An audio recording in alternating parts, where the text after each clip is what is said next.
석기시대부터 중세시대, 현대사까지. 안녕하세요. 역사를 가르치는 석중쌤입니다. 우리는 지난 시간까지 선사 문화와 사대 문명에 대해 배웠습니다.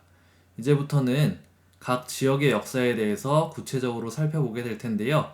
동아시아, 서아시아, 남아시아, 유럽과 아메리카 대륙의 역사 순서대로 배워보도록 하겠습니다. 여러분들이 고등학교에서는 아직 한국사를 배우지 않았죠? 우리 학교에서는 2학년 때 한국사를 배우게 되는데요.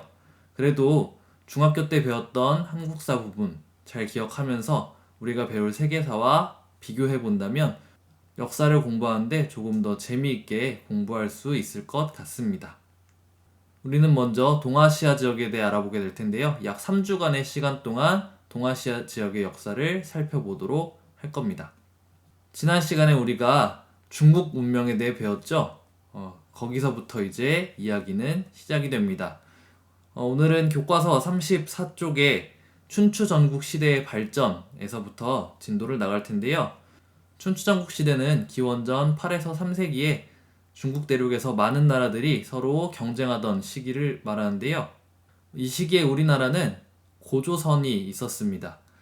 고조선이 언제부터 있었는가? 이건 한국사 시간에 조금 더 구체적으로 배우겠지만 기록상 춘추전국 시대의 제나라와 고조선이 교류했다는 기록이 기원전 7세기에 등장하는 것으로 보아 그 이전부터 고조선이란 나라가 있었겠구나 라고 우리가 추측을 해볼 수 있을 것 같습니다. 춘추전국 시대는 우리가 지난 시간에 배웠던 주나라의 연장선상에 있는데요. 주나라는 봉건제라는 제도를 통해서 나라를 다스렸습니다. 주나라의 봉건제는 왕이 제후들에게 땅을 나누어 주어서 다스리게 했던 제도인데요. 이 땅을 받았던 제후들은 왕족 혹은 높은 공을 세운 공신들이었고요. 이들은 왕에게 조공을 바치고 군사적인 지원을 할 의무가 있었습니다. 땅을 나누어 주고 땅을 받은 사람들은 땅을 준 왕에게 충성을 바치거나 어떤 책임을 다하는 제도를 봉건제라고 하는데요. 이 봉건제는 중국뿐만 아니라 세계 각지에서 다양한 모습으로 나타나게 됩니다. 춘추전국 시대는 아까 기원전 8세기에서 기원전 3세기 사이의 기간이라 그랬는데요. 또 아까 주나라의 연장선상이라고 했습니다. 주나라가 이민족의 침입으로 수도를 동쪽으로 옮긴 뒤부터 진시황으로 유명한 진나라가 중국을 통일할 때까지의 기간을 춘추전국 시대라고 부릅니다. 이 춘추전국 시대에는 이제 몇 가지 특징이 있는데요. 도시국가가 점차 영토국가로 발전을 했다. 봉건제가 군현제로 변화했다. 주의 문화가 남쪽으로 확산했다. 라는 것들인데요. 도시국가가 점차 영토국가로 발전했다는 것은 국가의 통치, 범위와 영향력이 큰 도시를 중심으로 하던 것에서 점차 넓어져서 지방과 다른 나라의 국경까지 영향력을 미치게 되었다라는 것을 의미하고요.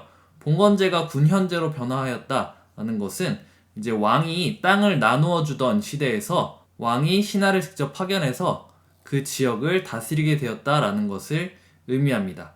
그리고 점차 남쪽 지역이 개발됨에 따라 주의 문화가 남쪽으로 퍼져나가게 되었습니다.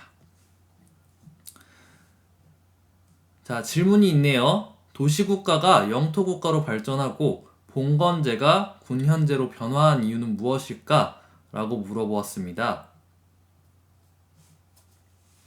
시간이 갈수록 발전하는 것이 있죠. 그것은 바로 기술입니다. 이 기술의 발전에 따라 생산력이 점차 증가하고 그에 따라 인구도 증가하게 되었습니다. 네, 다음으로는 춘추전국 시대의 사회의 변화입니다. 이 당시에 주요 문화유산으로는 중국 각지에서 발견된 춘추전국 시대의 화폐인데요. 다양한 모양의 화폐가 다양한 지역에서 사용되었고 이 동전들은 우리나라에서도 발견이 되고 있습니다. 이 춘추전국 시대가 되면 이제 철기가 사용되기 시작하는데요. 철기가 사용되기 시작하면서 농기구도 이제 금속으로 만들게 됩니다.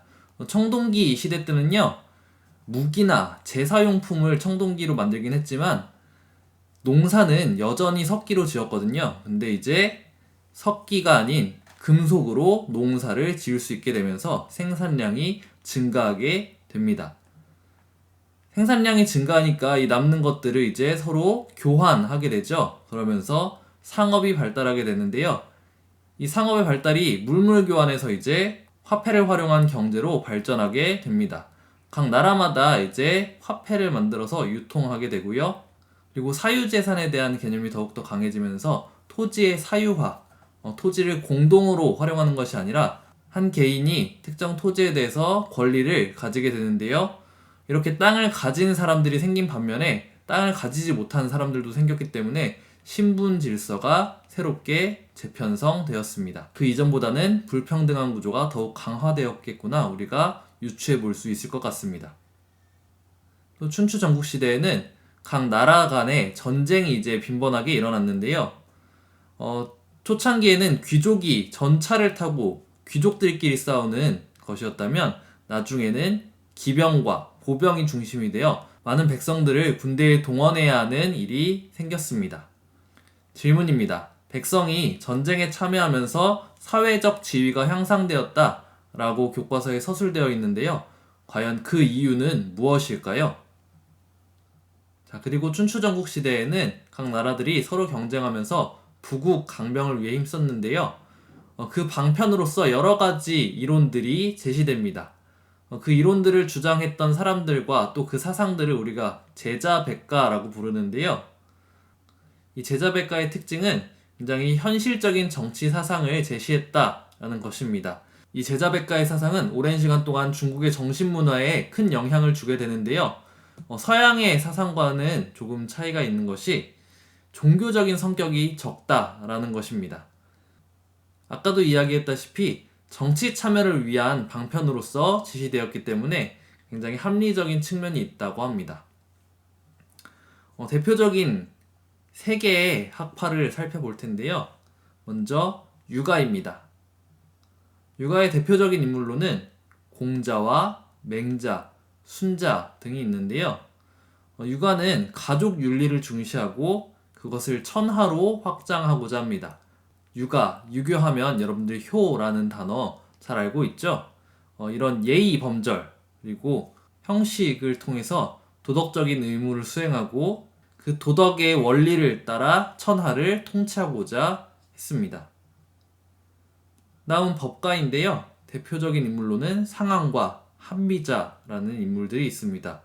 법가는 효율적인 통치에 필요한 법률을 굉장히 강조했다라고 하는데요. 사람을 믿지 않아요. 법으로서 강력하게 통제해야 된다. 그래서 형벌과 복종에 의한 강제를 중시했다고 합니다. 그리고 도가인데요. 도가의 대표적인 인물로는 노자와 장자가 있습니다. 도가는 무위자연을 주장하면서 정신적인 자유와 자연과의 조화를 강조했다라고 하는데요.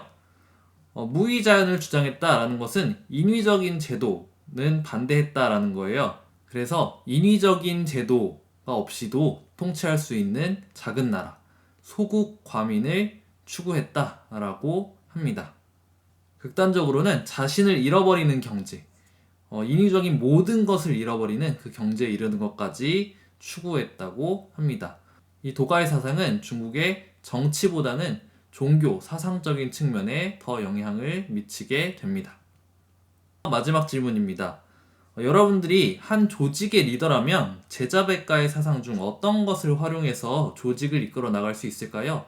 특별히 여러분들이 학급의 담임 선생님이라면 유가, 법가, 도가 셋 중에 어떤 방법으로 학급을 운영해 나갈 수 있을지 한번 상상해 보았으면 좋겠습니다. 잘 생각해 보았나요? 오늘은 춘추 전국시대에 대해 알아보았습니다. 다음 시간에는 진나라와 한나라에 대해서 살펴보도록 하겠습니다.